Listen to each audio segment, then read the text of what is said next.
You're listening to Biz-Souls, the business podcast with an edge, hosted by me, Rona Lewis, and Jeffrey Hansler.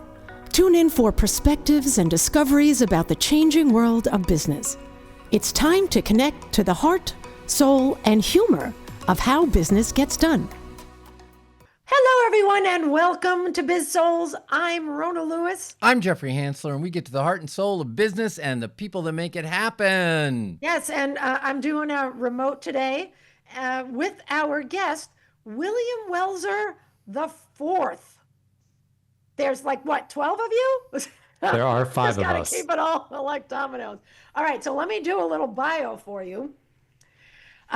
William is a creative technologist fueled by hope and innovation, which is very, okay. I don't know what to say with that.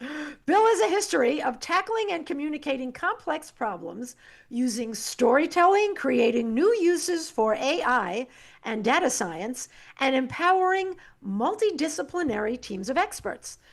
His strengths include futurecasting or horizon scanning, mapping ecosystems, building complex systems, employing AI, prototyping hardware, and guiding high-performance teams.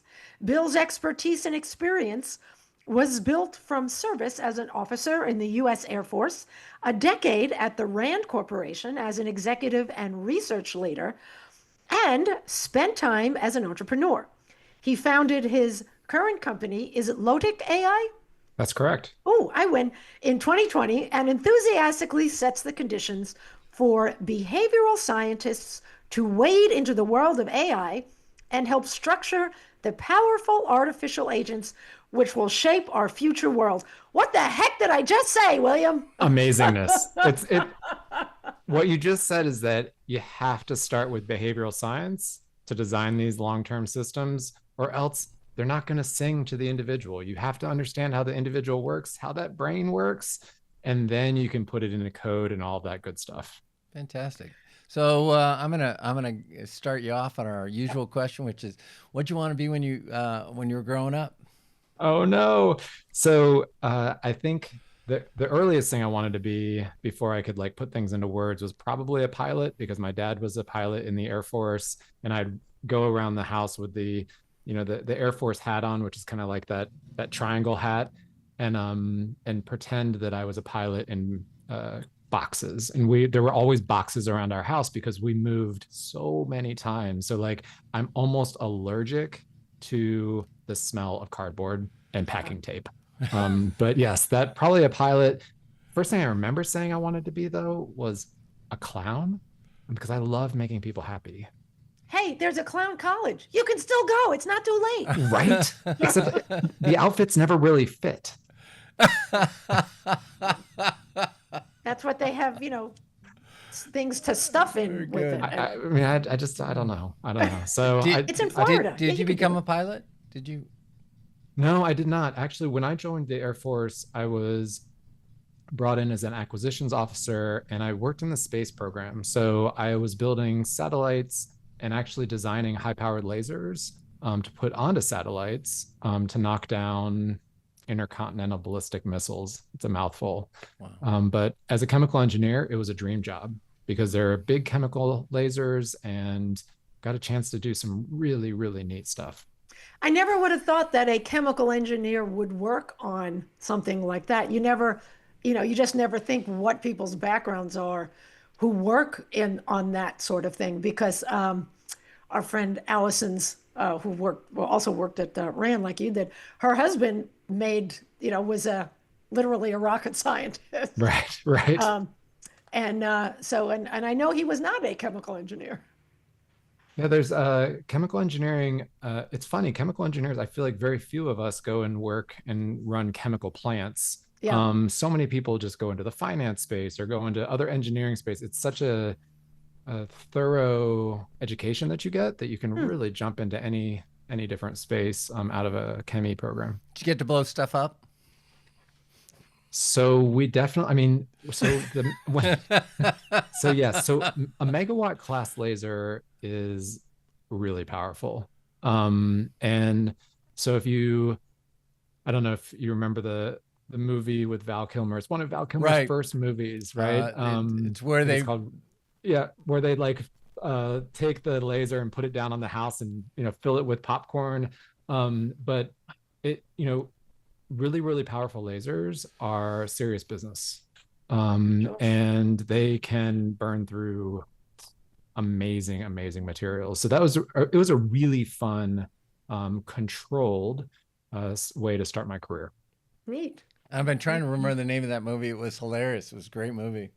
I think anyway, Real Science? while he's thinking, so you have Real Genius. Real Genius. That was Real Genius. Got there it. You go. With the guy that was supposedly dead or disappeared that was hiding in one of the rooms. That's right. Everybody needs to go back, check that out, particularly with the passing of Val. Okay, not for nothing, you guys are big geeks. Yeah, okay. Just saying. You guys are really big geeks. Rona, I'm sorry. All right, keep going. So, all right, so you went to the Air Force. So so can you tell us what you did at Rand Corporation, or you have to kill us?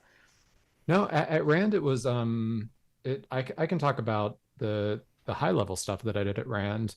I started as a researcher there and started very focused on advanced technology and what's the policy. So Rand is a policy house. It's almost 80 years old now. Considered the original think tank. It's referenced in a ton of movies and whatnot. And it's just up the block.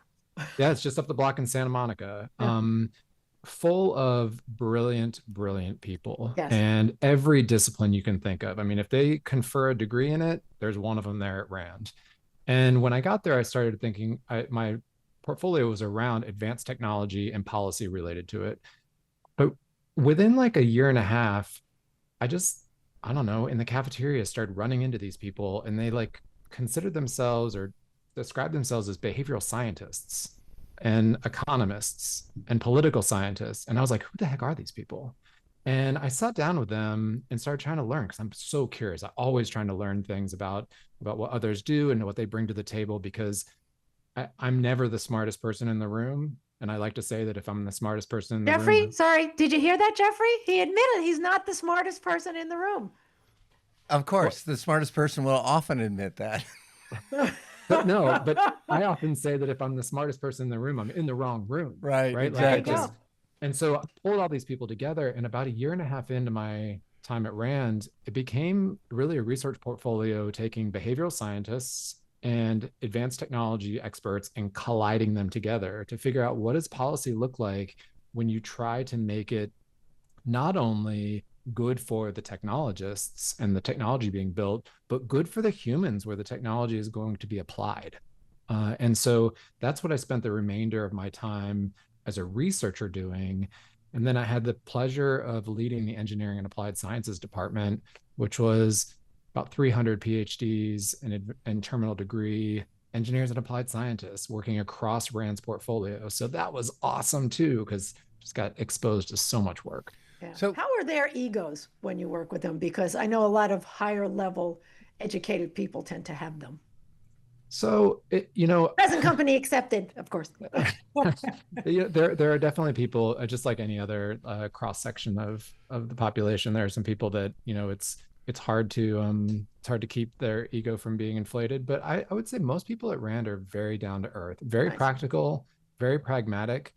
But when you're thinking about things like policy, you can't be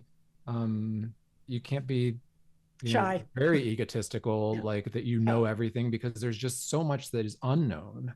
And so you have to play with that unknown, and that keeps you kind of ego checked, if you will. So most people there, very down to earth. That's what I would say. So one of the things I've found is when you're working with a very bright group, that it's less management skills. Oops. Picture, yeah. I'm losing my mic here. Got too heavy. Less management skills and more leadership skills. Did you find that to be the case there? Well, I do think that there's some leadership skills associated for sure. I felt like one of the things that with people who are very, very intelligent in their own space, they need to be brought along and be given that, I would say, push towards saying like, hey, you need to lean in and share your expertise, but also receive expertise. So there's a little bit of modeling and coaching happening there. And I think that kind of falls between management and leadership. Really, really important there, because people could find themselves, as with in any other environment, you kind of like pigeonholed, if you will, like into their space. This is my space of expertise. And you don't get great outcomes when you have engineers only talking to engineers. You need to have that Groupthink. cross pollination. Yeah. So, one of the biggest tools for leadership is stories, and you work a lot with stories. So, what kind of stories any come to mind, and that you use to connect them and get them to communicate better, and what kind of stories did you use to bind the group together and get them to cross pollinate, if you will? Yeah, so I would actually, from a story standpoint, I would tend to kick off large research portfolio projects, whether they were mine or someone else's, by bringing together a group of anywhere from a dozen to 20 people who were from one of each kind of discipline that I thought would be valuable in the space. And I would allow them to create their own story. I'd set up the conditions, and we'd run through a variety of exercises where we would kind of scope the space out and kind of look at every corner and every little cranny of the entire policy space, and allow each of those experts to kind of color in their part of it. And then at the end, we'd have this like really rich, scoped out system by which everyone, one, they shared the story. They all understood because they partook in creating it. And then the other thing was that they had like a common sight picture to move forward. So one of the coolest examples of this was I was lucky enough to host Andy Weir, who's the author of the book The Martian, which became a great movie, right? And Andy had wanted to do something cool at Rand, and we at the time were thinking about stuff around how do you create the optimal community. And so I took the opportunity to say, okay, well, let's just pretend we're going to create a community on Mars. And I brought in one of each kind of flavor of expertise. We sat down and we mapped out what would it look like to create a community on Mars. Forget about food and water. Let's let all that to the side. Like, let's talk about things like healthcare, and let's talk about things like leadership. And do you allow somebody to bring a gun, right? Like all these different things that we take for granted here because they are just like givens. And it was really interesting because you had behavioral scientists arguing with political scientists, and you had anthropologists being like, oh, but wait 1 minute, like thousands of years ago, we learned this as a lesson. Really, really cool. It does. Yeah. My first thought is, why would you allow a gun in if you're in a tent that could blow and then all the air goes out, just like it happened on The Martian when all his potatoes got messed up in the Well, it's more like yeah, exactly. But that's the way my mind works. Right. I teach purposeful play, for goodness sakes. And it's conceptually, do you allow weapons to come, right? Like, do you Yeah. allow someone to like have some sort of outsized control over the rest of the group?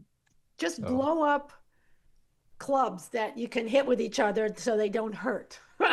You're an idiot. Boom. So, all right. So those are fun.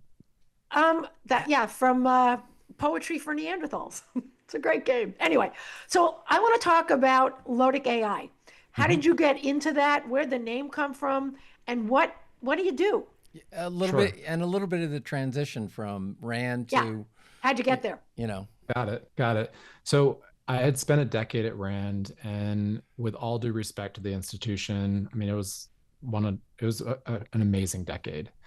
But I wanted to start actually building things again. I had been doing a lot of writing and a lot of speaking, and I wanted to get back to building.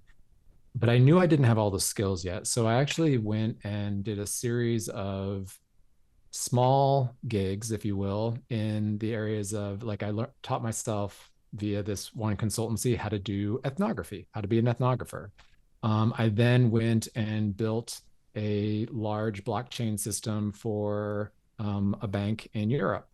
And like I was just kind of checking off these additional things that I thought that I needed to build this new technology system that I had in my mind. And that technology system was and is Lotic. And Lotic started, and I can tell you the backstory of it maybe in a bit, but the idea behind it was that humans as individuals deserve more agency in the world around us, and that technology is objectifying us. It is flattening us into statistics and probabilities, and it's very hard to personalize a good or a service or just an experience for someone when they've been flattened, right? And so how can we unflatten, fill the person back up to, as a scientist might say, the N of one, right, to the individual level, and know enough about them and have technology tailored to help them live a very full, experiential, tailored life. The other thing I'll just say, Lotic actually as a term, it's not just a made up word. I'm kind of obsessed with ecosystems because they are the quintessential complex system. And I've learned a lot from ecologists. A Lotic system is one of two freshwater ecosystems. There's a lentic system, which is kind of still water. It's like a pond, tadpoles turn into frogs, like it's really calm and safe. And then there's a Lotic system, which is fresh water that's moving quickly, rapids, changing direction, right? And I believe we're all in this Lotic system of the world, whether it's, from a political standpoint or a financial standpoint or a social standpoint or whatever it might be, we're kind of in this quick moving space. And we have a choice as individuals. We can choose to try to navigate it ourselves, or we can do what a lot of us are doing right now, which is kind of get on boats that are captained by Meta or Google or one of these other technology and just allow them to kind of, move us along. I'd much prefer the former, right? I'd rather be in my kayak moving myself around. And I'd love to empower everybody to be in that same space. And so that's your point about building ethical, socially responsible, and accessible systems. Absolutely. I mean, technology is something that should empower people, from those people who have $10 to their name to those people who have $10 million to their name, and empower them equally. There's no reason why there should be a divide from a technology standpoint if you've designed it properly. And then the use of data, it starts with, to do that ethically, it starts with who owns it. And right now, everybody from a company standpoint, all the companies own the data. I own very little of my own data. What Lotic has done is we have set essentially a structure, an architecture where the individual can own their data. That doesn't mean you have to be a data scientist. Like we take care of all of that as well in a very ethical and straightforward way. But having it all in one place to where you have access to it at all times is a very, very powerful thing at the individual level to help decision making, but also just to help operate in the way you want to live your life, not necessarily the way a technology company wants you to live your life. How do you make money then? As a company? Yeah. Yeah. Like, so, are you B2C, B2B? So we're a bit of both. So there's a B2B piece, which is B2B to C piece. I mean, everything that we've created is toward the N of one consumer. The B2B piece is, it turns out that companies, municipalities, other large, groups who oversee lots of people, they oftentimes do want to empower those people with more knowledge about themselves. Take a brand, for example. If a brand has very well-informed consumers, they will make better decisions, and they will affiliate those better decisions with the brand, which will create more loyalty, higher long-term value. Like there's a lot of stuff that carries from that.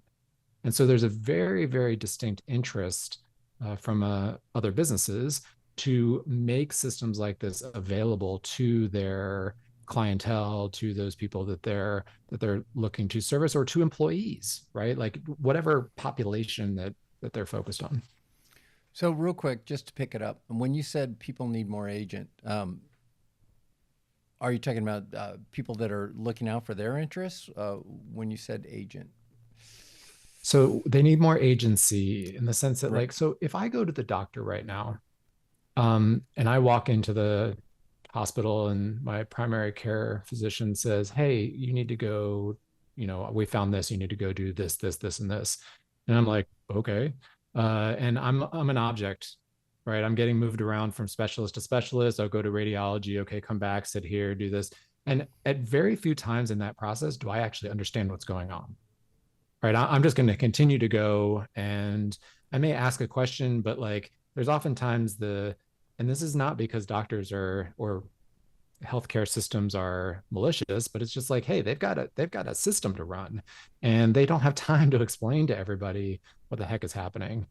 Well, wouldn't it be wonderful if along the course of that, I were an active agent, right? Like that I could say, hey, actually, I don't really want to go get an x-ray on this. I really think that we should do an MRI, because every other time I've had an x-ray in the past on this part of my body, they've needed an MRI.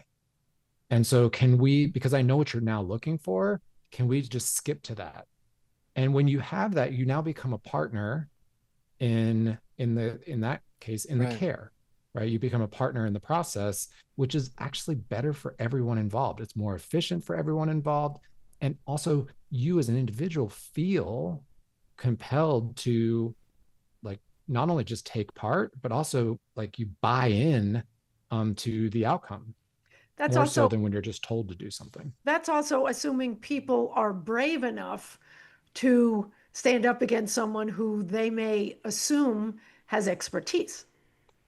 Well, I mean, there's a little bit of a learning curve there, right? So you're right. Bravery, the willingness to speak up, Yeah. right? These are all things that must be modeled and must be, given space. We must be given space to do that. But it starts with having the information, right? Being given agency to have the knowledge. That's a very, very important first step, because without that, it doesn't matter if I speak up, right? Like, I mean, I'm speaking up in an ill-informed manner. And so again, this idea, my kids call Lotic the anti-tech tech company, because they're like, you're doing everything backwards. And I'm like, yeah, I know, but it's important to do it this way because you're giving the power back to the individual. And if you just allow yourself as a brand to just kind of remove yourself from the way things are currently done, you can see that that's actually maybe one of the most beneficial things you could do for long-term value. Nice. And you're finding companies agree with you.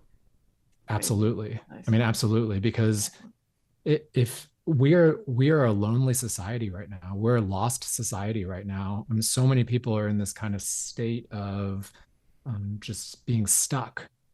And if a brand or an entity can help you from being unstuck, can help you feel more empowered, like you're with them, like you are bought in. So a couple of things. One of the things that you were interested in is social economic app and what's going on. And so Rona and I did a little quick search, and we looked up for the age group, working age group, say 24 to 58. They're like 23% of that population around the world that have no desire to work and no desire to look for a job. So wherever they are, they're going to stay there. And then related to that, and this is where the question's kind of coming into, the biggest chunk, like Gen Z, there's a huge percentage of Gen Z that has no intention of working a 9-to-5 job. So they want to work on their own. So to feed that, and anytime somebody's on their own, like I'm on my own, Rona's on their own,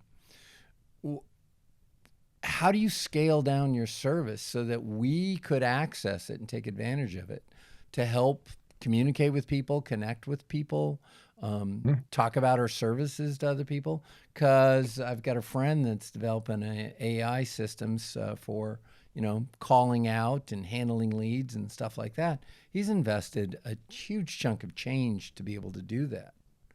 So how do you come into that picture? Right. So I think that, there are a few things that you mentioned there that are kind of at least entangled, to say the least. And then there's another thing I want to insert in, which makes it more entangled, but hopefully it'll make sense why I insert it, which is the quick pace that AI, and specifically these agentic systems where you have these agents that you're able to train to do a job that would otherwise have required a human to do it. Those are now getting entered into the mix as well. So it might be that 23% don't want to find a job. Well, it might be that like there's another 23% that can't, right above that. And so this is, for me, a huge challenge that we're going to be facing. And people talk about a universal basic income, and people talk about because we all need to survive. We need to be able to buy food and hopefully keep something over our heads and all that sort of stuff. And I think we're running into a situation, and we've seen it over the past few election cycles here in the United States. And I'm keeping this in a nonpartisan, that, in some cases, take from the rich and give to the poor. In other cases, everybody, whatever you have is what you have. But you see that changes with who's been elected. That's not really a steady or reliable system. And it would require, and it require an enormous faith in politicians, which very little of us have any. I was going to say, well, that's the end of that. Correct. So there's got to be another way that we can create wealth. And the one thing that we can all do, again, I'll take it back to a person who has $10 and a person who has $10 million. The whole world's economic system has been articulated for that person who has $10 million. They can get what they want, when they want, how they want, period. The $10 person is kind of left behind. They're actually an open market where companies can't really access right now because the buying power is quite low. But if you were able to establish a new source of wealth, then you could access those new markets, you could bring other people into play, et cetera. Well, what's a good new source of wealth? Well, it's the thing that the big tech companies make money off of, which is data. That $10 person, that $10 million person, they can create the same amount of data about themselves. And if we set up a system by which that equates to some sort of wealth, then which by the way, it should, because the more you know about someone and the more you know about lots of someone's together as individuals, not as statistics, you can be far more precise about things like supply chain, about things like goods and services that you're designing for the next group of people, et cetera. And there's a barter that can happen there, right? And so the people who don't want to work or who are looking to work in a different way, right, which is really how I think about it, they might have this other source of wealth where they can support themselves. And you eliminate this need, this desire to figure out redistribution of dollars, right? Take away redistribution, take from the 1% and give to the people who do not have. That's a loser winner situation. That's not going to last very long, right? We need to come up with something that's at least a win-win or a neutral win kind of situation. And so it's a long way of describing we need to change the entire mindset. And we need to do it fast, because universal basic income and how people think about that's not going to work. That's just going to throw us, globally, that's going to throw us into some major problems. Right. We need to rethink the way that we generate and accrue wealth. Okay. That's a very deep conversation, and we don't have that much time. So I'm sorry. No. So, This is great. So I want to ask. So as we need to wrap it up. So if you could have like a word of advice or wisdom for anyone who wants to do what you are doing or getting involved in AI, what would it be? What would you say? Not would you say? Say it. Just say it. Or William, tied to that, any communities you're tied with, or do you have a community set up where people can have these discussions and talk about it and contribute? Yeah, so I think there's a few things, but I'm going to keep it short. Okay. I think my advice is something that I actually have tattooed on my arm, and I'm not like a huge tattoo guy, but it's consider that you might be wrong. When you go into something and you're listening, or you go in and you think you know the answer, consider that you might be wrong. Consider that other person has a perspective that might assist you, that might help you grow and come up with a better solution. You're laughing. I am. She's laughing. All I want to do is say, Jeffrey, did you hear that? So fantastic. Jeffrey, you might be wrong. So the advice that I would have, that's the phrase. The advice that I would have is, look, we just went way down a rabbit hole of wealth and like, how do you redistribute things? Right. And we just scratched on the surface. And I actually have a book that's, that the manuscript is done. It'll be published at the beginning of the fall about this very thing. So we'll go into a lot of detail.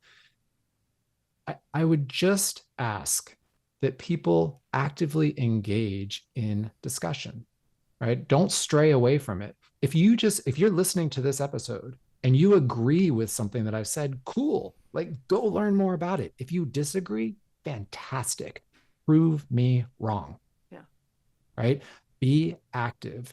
And be open. Be active and be open. It's this passive nature that is going to lead us into a situation where we can't think critically about some very complex problems. So we've got to challenge ourselves. We have to consider that we might be wrong, and we have to stay engaged. Awesome. And your book is called The Story Economy, and people will be able to get it on Amazon in the fall sometime? In the fall, yeah. Okay. So if people want to get in touch with you, how do they do that? So they can actually email me at ww and the number 4, so ww4 at Lotic, LOTIC.ai, and I'll respond. Good. Excellent. Well, this is absolutely fascinating. I actually do pretty much get the gist of what you do, which is pretty impressive because it's not my wheelhouse at all. And I do appreciate. I happen to love AI and all the possibilities, and I'm excited about what's to come. Jeffrey, you have any last comments or anything? No, this is great. You got my head spinning, and I just would love. We could do 3 or 4 hours on this stuff. We're gonna have to have you back. So that'd be fun. I loved it. Thank you for having me. Oh, this is fantastic. Nifty. All right, that is it for us. I'm Rona Lewis. I'm Jeffrey Hansler. And that's William Welser. And this has been Biz-Souls. Thanks, everybody. Thank you. Thank you. You've been listening to the Biz-Souls podcast with your hosts, Rona Lewis and Jeffrey Hansler. Did you have fun? Subscribe, rate, and leave a review. It's very much appreciated. Talk to you next week.